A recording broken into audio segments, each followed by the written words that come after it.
Sharing itu memang sesuatu yang sangat tidak nyaman ya, apalagi kalau misalkan hal-hal yang ternyata kita sharing itu, kita udah tahu kita sharing ke orang-orang yang tidak tepat, rasa guilty-nya itu luar biasa sekali. Nah, tapi ada beberapa hal yang aku sadarin ketika aku pengen berhenti oversharing.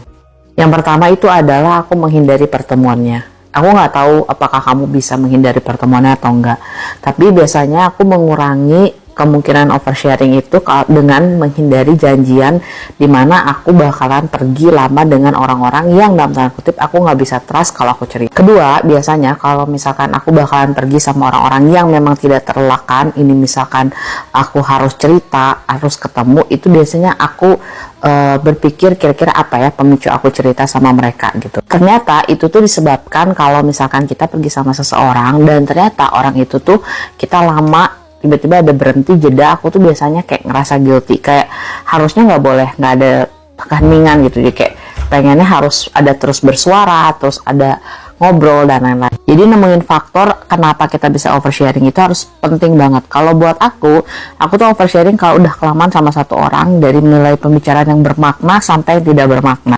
Terus yang kedua itu biasanya aku coba cari cara supaya mengalihkan topik. Jadi kalau misalkan aku tahu nih ini topik-topik yang aku bakalan oversharing dan aku akan menciptakan satu problem karena oversharing ini, apalagi bisa berhubungan dengan kehidupan orang lain dan kita keceplosan nyeritain yang bukan bagian kita buat cerita.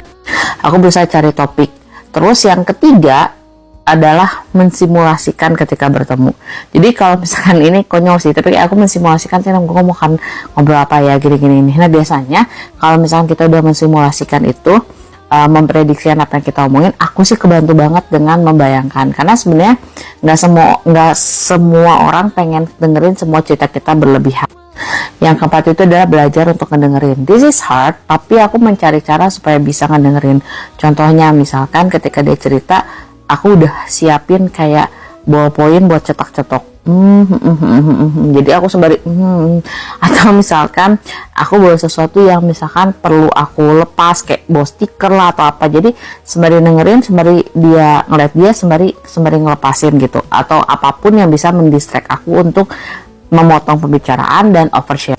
Nah, kalau misalkan udah semua cara terpakai, ternyata aku harus tetap ketemu, terus kemudian gak bisa mengalihkan topik dan lain-lain, aku akan sangat-sangat membatasi kemungkinan bertemu dengan orang ini atau lingkungan ini. Jadi emang mau gak mau ya, kalau misalkan kita sendiri juga kan, walaupun kita gak oversharing, cuman kan kita juga tukar energi kan ketika ketemu sama orang. Jadi better kita batasin aja. Kadang aku beberapa kali pernah